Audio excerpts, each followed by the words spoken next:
Governor, one question for you first, and that is, as Christians, we are concerned about two important Supreme Court rulings. Roe v. Wade, 1973, and then this year, Obergefell.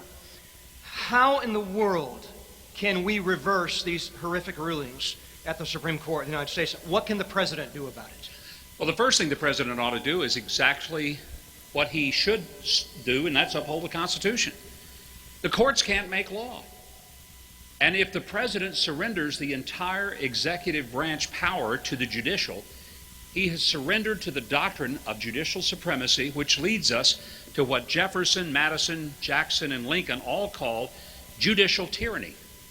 So here's what the President should do. And if I were President, this is what I would do. On the same-sex marriage decision, I would simply say, it is not law.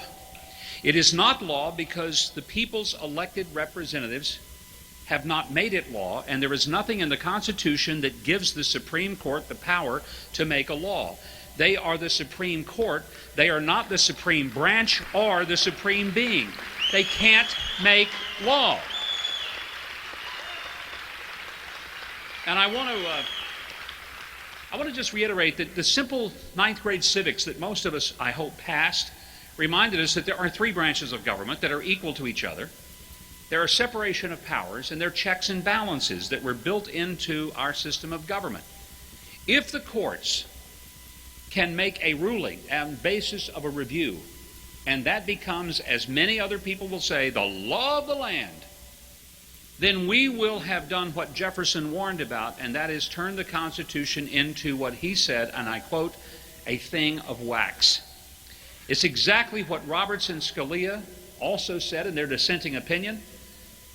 And so when people say, what can we do? Let's introduce a constitutional amendment. Let's propose a... No, let's just exhibit and exercise the power that is already within the constitutional authority and structure, and the President simply say, thank you for your opinion, but we shall ignore it because there's nothing in the Constitution that affirms that, and we are not going to impose upon all 50 states something that the federal government has no control over, which is the definition of marriage. And let me ask about the right to life. For 42 years, we've seen 60 million unborn children slain in their mother's womb. I don't know how in the world we honestly can pray, God bless America, when we have acted like a savage, uncivilized country in relationship to unborn children. But once again, instead of us wringing our hands and maybe pretending that we're going to change the Constitution or overturn Roe v. Wade, which, by the way, overturning Roe v. Wade does absolutely nothing to stop abortion. It simply turns it back to the states. They can have all the abortions they want. But what we have not done is what we should be doing and what I would do, which is to say we will invoke the 5th and 14th Amendment as it relates to this issue, because here's the fact. We don't have to pass a constitutional amendment. We already have two of them. The 5th Amendment says that you cannot deprive a person of life or liberty without due process. And the 14th Amendment says that everybody has equal protection under the law. There's but one question to be resolved. Is the unborn child a person or just a blob of tissue? If a blob of tissue, then it has no constitutional rights. If the unborn child is in fact a person, no need to pass a new amendment.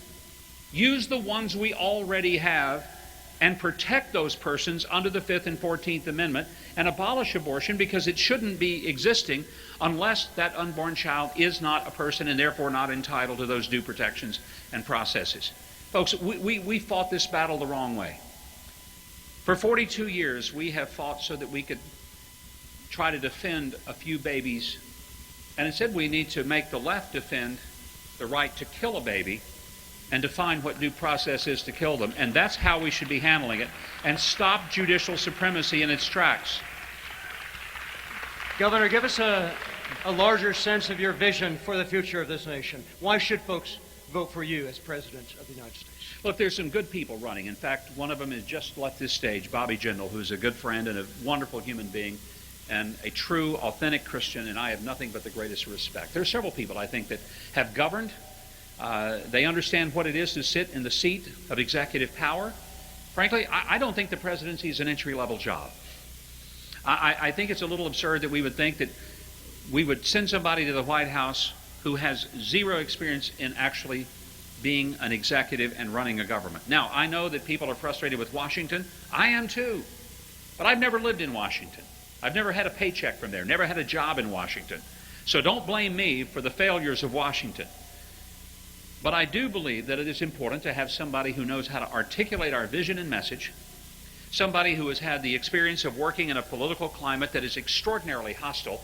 And if you ever governed in Arkansas, when I did, you fought the Clinton political machine, and folks, you've never been through a fight until you have fought that machine that nailed my door shut on the first day of my being elected lieutenant governor and left it that way for 59 days, who gave me a 100% government of employees and appointees who were all Clintonistas, who had a legislature of 89 Democrats to 11 Republicans in the House, 31 Democrats to 4 Republicans in the Senate, and yet through the course of 10.5 years and being reelected twice, I was able to get things done and move our state to 94 tax cuts, pro-life legislation, rebuild the roads, reform the education system, and do real innovative reforms in health care focusing on prevention.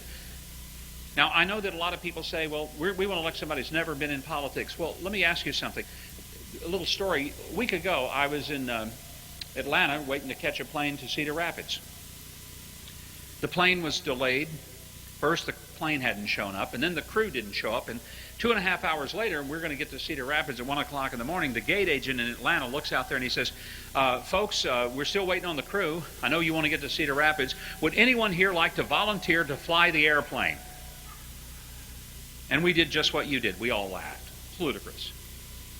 And the point is, none of us would get on an airplane and let somebody crawl up in the cockpit who had never been in the cockpit and flown an airplane before.